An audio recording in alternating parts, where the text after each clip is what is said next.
अच्छा मुझे ये बताएं कि इन फ्यूचर पाकिस्तान में आप फ्रीलांसिंग का क्या स्कोप देख रहे हैं? अभी तो बहुत छोटे हो, लेकिन ये नहीं हो सकता, मुमकिन नहीं है कि मोहब्बत के बारे में ना पता हो। कार्य होंगे सर, आपका बिजनेस हम ऐसा प्रमोट कर देंगे कि आपने बस आंखें बंद करके सो देना, सुबह उठेंगे तो इतनी सेल्स होंगी कि आप ऑर्डर पीछे से बात है टीम भाई।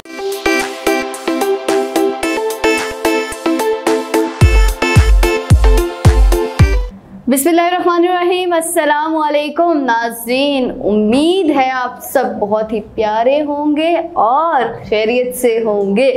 जस्टिस टीवी के special program tea time with Seeba Mirza में आपको खुशामदीद कहती हूँ। जैसा कि आपको मालूम है कि रोज़ाना हमारे साथ एक नए मेहमान मौजूद होते हैं, साथ होता है आपका, हमारा और चाय का। रोज़ाना एक खूबसूरत मेहमान, दिलचस्प गुफ्तगू और पाकिस्तान का टैलेंट हम सामने लेकर आते हैं और ये साबित करते हैं कि भाई हम किसी से कम नहीं हैं। तो आज जो हमारे मेहमान हैं वो बहुत ही छोटी उम्र में माशाल्लाह कामयाबियों की सीढ़ियां चढ़ रहे हैं और अपनी मंजिल तक जल्द ही पहुंचेंगे। बहुत कम उम्र में उन्होंने अपनी सलाहियतों का लोहा मनवाया और साबित किया भाई हम पाकिस्तानी होकर हम में इतना टैलेंट है कि हम किसी से कम नहीं हैं और हम अपनी सलाहियतों को बरकरार लाकर पाकिस्तान का नाम रोशन कर सकते हैं। तो बिना वक्त ज़ाया किए मैं अपने मेहमान की जानिब बढ़ूंगी। अहमद राज हमारे साथ मौजूद है, फ्रीलांसर हैं।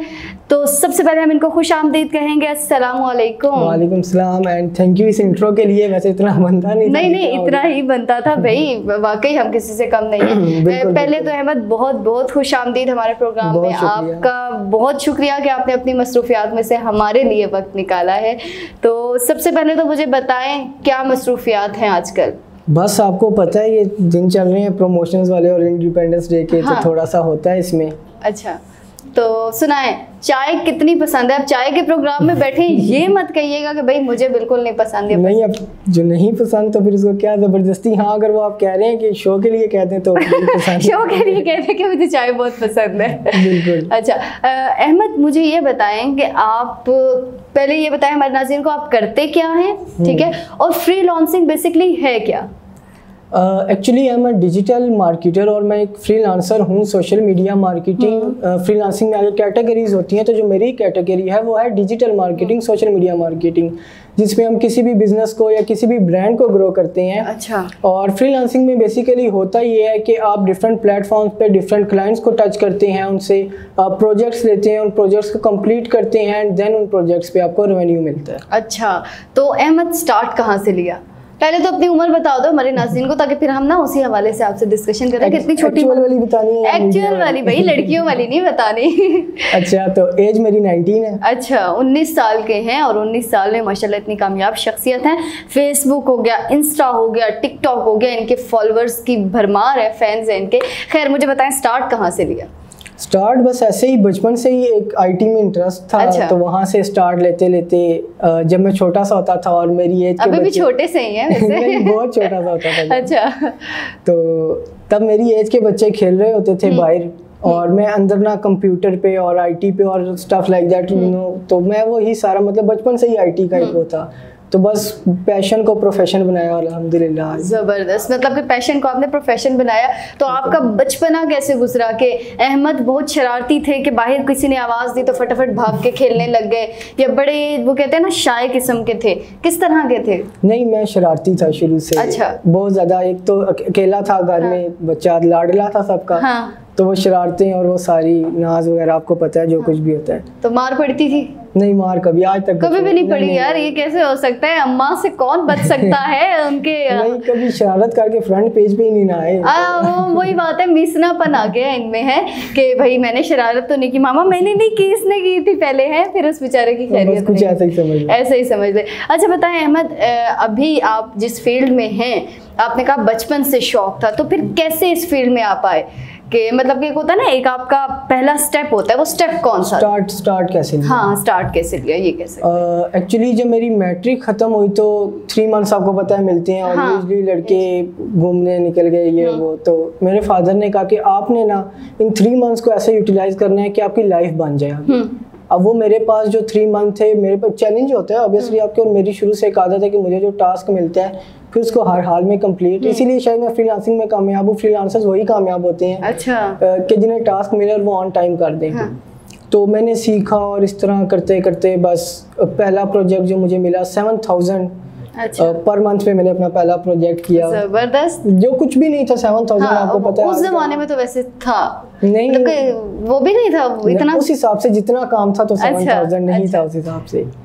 तो वहाँ से स्टार्ट लिया, बस अब अल्लाह का शुक्र है आपके सामने है। अब कितना हो जाता है? अच्छा ही हो जाता है। अच्छा हो जाता है, बताने वाली नहीं है अमाउंट भाई, हम तो नहीं मांग रहे आपसे, लेकिन नहीं, फिर नहीं। भी थोड़ा सा आइडिया हो, थोड़ा सा भी आइडिया नहीं नहीं नहीं देना नहीं चाह रहे आइडिया, बस अच्छा हो जाता है। अच्छा मुझे ये बताओ कि एक होता है ना इंसान कामयाब हो जाता है या सक्सेस मिलती है तो उसमें एटीट्यूड आ जाता है। मैंने सुना है भाई अहमद राज कॉल पिक नहीं करते आराम से किसी की, तो ये क्या सीन है बताए, क्यों नहीं पिक करते कॉल? ये मेरी सारी ऑडियंस को अनफॉलो करवा के जाएंगे।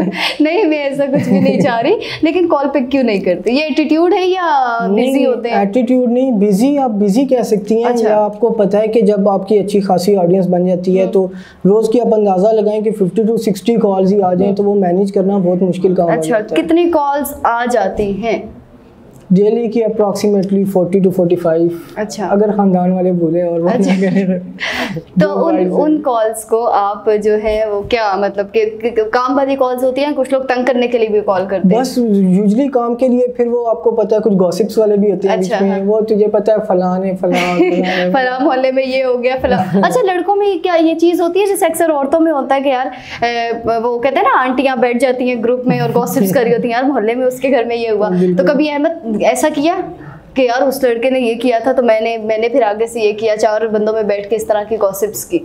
नहीं किया तो नहीं कभी। हाँ कभी इस तरह फ्री बहुत ही कोई वेले बैठे हो तो अच्छा। फिर ये काम कर लेते हैं। हाँ वैसे तो आप इतने बिजी हैं, कॉल तो पिक करते नहीं है, तो कहाँ से आप हैं?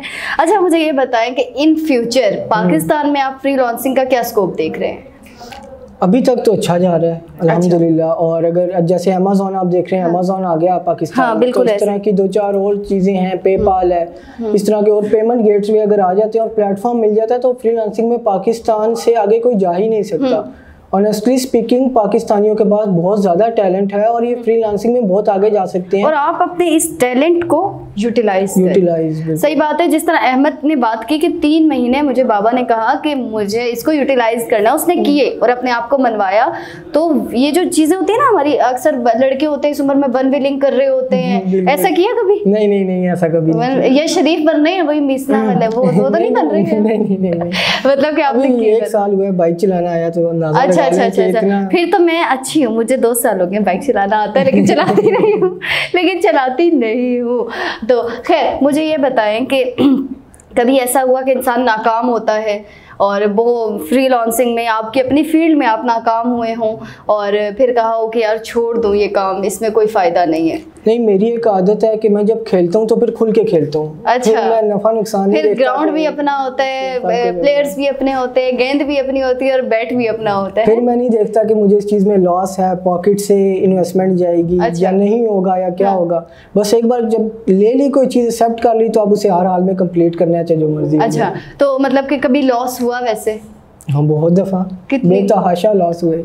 तो मतलब कि फिर भी हिम्मत नहीं हारी? नहीं, हिम्मत वो बात है, जरा नम हो तो ये मिट्टी बड़ी जरखेज है, साकी तो ये जरखेज निकली है। बाकी मुझे ये बताएं कि इन फ्यूचर में आप इसी चीज को आगे लेके जाओगे या फिर आपका कोई और बिजनेस प्लान है? नहीं, इंशाल्लाह इसी चीज को आगे कंटिन्यू रखेंगे।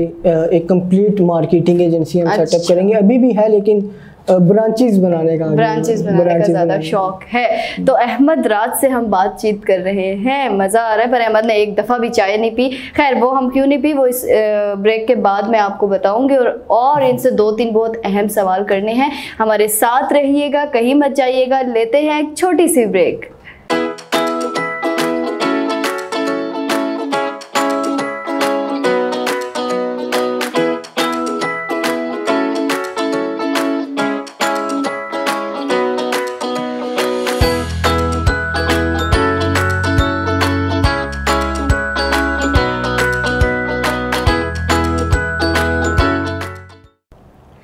तो जी नाज़रीन, जस्टिस टीवी के special program tea time with Seeba Mirza में एक बार फिर खुशामदीद। अहमद राज की तरफ चलते हैं।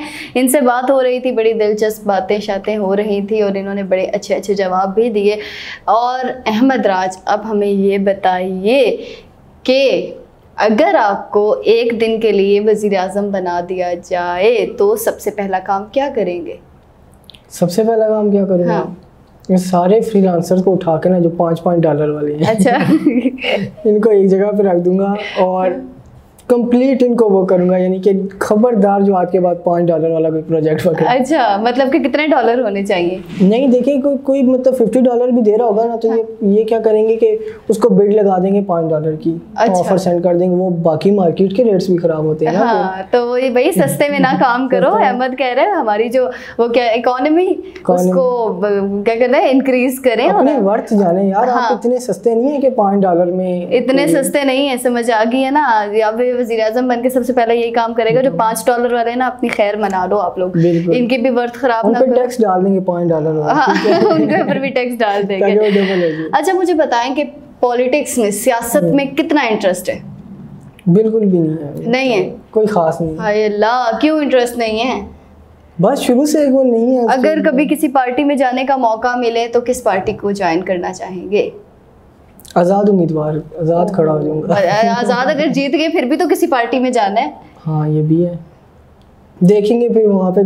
फिर जिसने ज्यादा लगाई, क्या कहते हैं, बोली ज्यादा लगाई, उसके साथ हम चले जाएंगे हैं। अच्छा बताओ, अगर एक तरफ 1 करोड़ रुपया और दूसरी तरफ फ्रीलांसिंग को छोड़ने का कहा जाए तो किस चीज को चूज करोगे? 1 करोड़ को मैं वो कर दूंगा, रिजेक्ट कर दूंगा। क्यों?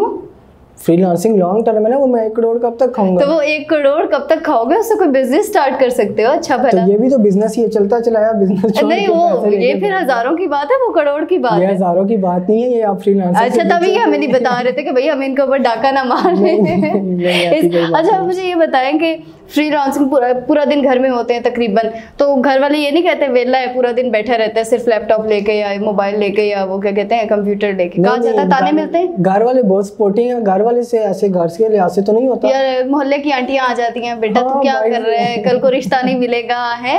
बाहर से होता है थोड़ा बहुत कि ये सारा दिन घर कंप्यूटर मोबाइल में लगा रहता है, उनको लगता है कि पता नहीं टाइम वेस्ट है। उनको लगता होगा किसी से बातचीत चल रही है या ऐसे फिजूल में मूवी शूवी देख रहे हैं।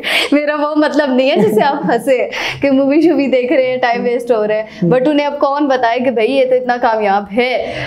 मुझे ये बताओ कि तुम्हारे नज़दीक, अभी तो खैर 19 साल के हो, क्या ज़िंदगी की बात करें कि ज़िंदगी क्या है?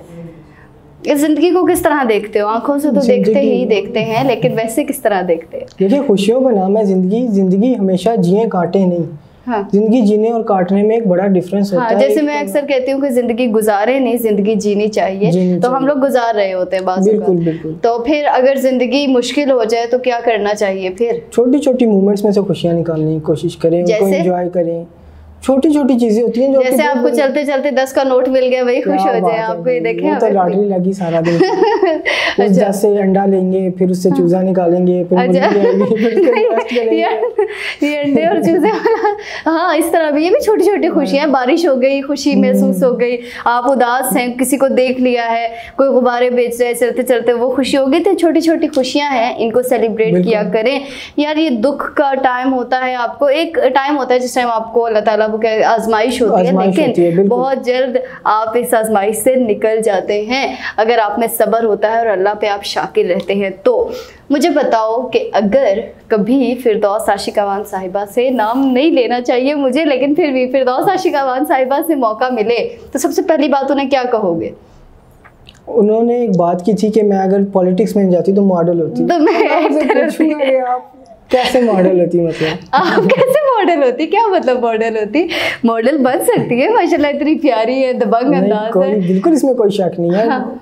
हमारे जो इस एरा की मॉडल्स हैं उनसे बहुत हद तक नहीं है, वैसी ऐसी बात नहीं है, लेकिन खुद कन्फेस कर रही। लेकिन अहमद का ये सवाल है कि भाई आपने ये बात क्यों कही कि आप मॉडल? यार क्या पता उनको शौक हो। हाँ, शौक हो सकता है, शौक हो सकता है। तो चले इंशाल्लाह अगले जन्म अगर हुआ तो फिर कभी क्या पता वो हमारी अगली एक्ट्रेस हो, फिर क्या करोगे? हम ऑटोग्राफ लेने के लिए भाई मैनेजर बना ले हमें अपना। हाँ, ये भी ठीक है। अच्छा मुझे बताओ, अगर शेख रशीद की शादी करवाने का मौका मिले तो किससे करवाओगे? ये तो अब शेख रशीद की मर्जी है, उन्होंने मेरी मर्जी से नहीं, अगर शेख रशीद कहे कि अहमद राज तुम मेरी शादी करवाओ तो फिर किससे करवाओगे? बिलावल भुट्टो से करा लेंगे। ये ना कहा करो प्लीज, अल्लाह का वास्ता है, मेरा प्रोग्राम बंद करवाना है क्या? नहीं, एक यार सारे क्यों बिलावल का बोलते हैं? मीरा से करा दें चलिए। मीरा की इंग्लिश से इम्प्रेस हैं आप? बिल्कुल, दो अच्छी जोड़ी बनेगी दोनों की। नहीं, कहाँ से अच्छी? मीरा कहाँ, शेख रशीद साहब कहाँ? आप साथ खड़ा करके तो देखेंगे। अच्छा, आज हम उनकी तस्वीर मिला के देखेंगे यार दोनों मैच होते हैं या नहीं होते। अच्छा मुझे बताओ, बचपन में, मतलब कि बचपन तो कॉलेज में कैसे स्टूडेंट थे? मतलब कि शरारती थे या पढ़ते लिखते ज़्यादा थे, हर टाइम किताबी कीड़ा थे, या कैसे थे? शरारती था, पढ़ना लिखना तो बुक से अंदाज़ा लगा लें कि मैथ की बुक मैंने। कितने % नंबर आए थे मैट्रिक में? ऑलमोस्ट 47-48। मैं बहुत नालायक बच्चा हूँ। अच्छा, नालायक जो बैक बेंचर्स होते हैं, बैक बेंचर्स ही होता है ना, हाँ, जब बैक बेंचर्स होते हैं ना वो भी कामयाब हो जाते हैं, उनको अंडर एस्टिमेट नहीं किया करें प्लीज, ठीक है ना? इसकी मैं एक रीज़न बताता हूँ आपको कि मैंने जो अपनी फर्स्ट ईयर की वो मैंने तकरीबन 3 मंथ्स में की। अच्छा, तो अंदाज़ा लगाएं कि 3 महीनों में पढ़ के, और फिर अब मेरा तो आइडिया सेकंड में इम्प्रूव होने का था कि मेहनत करेंगे भाई 55-60 टच करेंगे। वो हुआ क्या कि कोविड आ गया, उन्होंने कहा कि जो फर्स्ट ईयर में नंबर लगे हैं वही सेकंड ईयर में लगा, तो बस फिर वो 40 के 40 ही रहे हैं, लेकिन अपनी 40 नहीं, थोड़ा ऊपर जाए, 48 के 48 रहे हैं। लेकिन ये है कि कभी भी ये लाजमी नहीं होता, हम लोग अक्सर कहते हैं ना ये नालायक बच्चा, ये कुछ नहीं कर सकता अपनी लाइफ में, तो ऐसा नहीं होता। हर शख्स में कुछ ना कुछ सलाहियतें मौजूद होती हैं, बस उसको पॉलिश करने की ज़रूरत है, किसी को डिग्रेड नहीं करना चाहिए। ऐसा ही इंटरप्ट करूं, 2 किस्म की नहीं, मैं माफ नहीं करूंगी, आपने क्यों इंटरप्ट किया?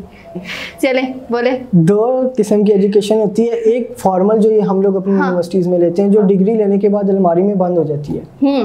एक एजुकेशन होती है आपकी स्किल वाली, वो जो अलमारी में बंद होती है, वो शादियां हो जाती हैं, लड़कियों की हो जाती हैं, या लड़के अपनी बेचारे रोजगार कमाने के लिए निकल जाते हैं, उसके बाद उनके कुछ नहीं होता। और दूसरी एक स्किल वाली एजुकेशन होती है आपके पास, जिसको हम यूटिलाइज कर रहे हैं, जिससे हम अर्निंग कर रहे हैं, ये आपकी लॉन्ग टर्म सारी लाइफ काम आती है। आपको कोई नौकरी नहीं भी दे रहा, अपना खुद करके आप वो कर सकते हैं, तो ये चीज़ें बहुत मैटर करती हैं। ये मैं भी कहूँगी कि हम लोगों के यहाँ सिर्फ किताबों से ना, आप कहीं जॉब के लिए जाते हैं तो उनसे पूछा जाता है आप में स्किल्स क्या है, तो हम ये नहीं कहते हमारे इतने % नंबर आए हैं और हमारे इतने % नंबर आए हैं और मैं टॉपर था, कोई भी नहीं पूछता। लोग सिर्फ ये पूछते हैं भाई आपको काम क्या आता है, तो हमें भी जो है ना अपनी स्किल्स को मज़ीद निखारना चाहिए, पॉलिश करना चाहिए, और हमें खुद की चीज़ें क्रिएट करनी चाहिए। मैं ये बात करती हूँ कि हमें यहाँ ना टेक्नोलॉजी पे ज़्यादा काम करना चाहिए। अच्छा राज, आजकल के जो बच्चे हैं, खासकर यंग जनरेशन है, आप जैसे हो गए, जैसे मैं भी हो गई, यंग ही हूँ अभी, तो क्या उम्र है मेरी भी, तो वो ये होता है कि तालीम याफ्ता तो है लेकिन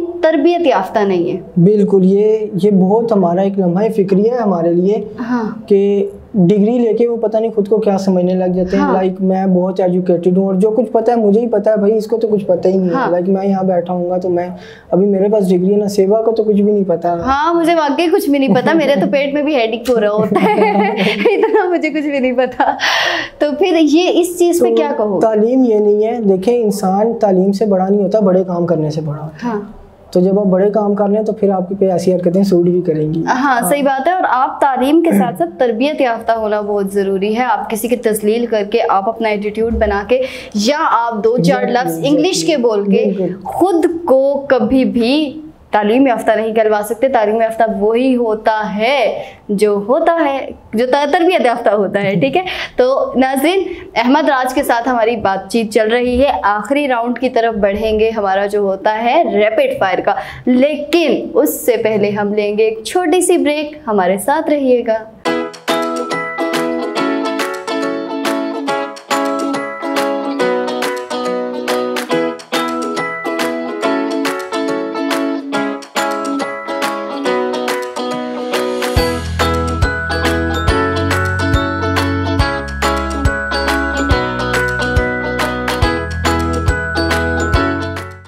तो जी नाज़रीन, T time with Seeba Mirza में एक बार फिर खुशामदीद। टाइम कम है, मुझे अफसोस होता है कि हमारे गेस्ट हमसे बिछड़ रहे हैं, क्योंकि बहुत थोड़ा सा टाइम होता है और बातें बहुत ज़्यादा होती हैं करने वाली। अहमद, अभी तो बहुत छोटे हो, लेकिन ये नहीं हो सकता, मुमकिन नहीं है कि मोहब्बत के बारे में ना पता हो।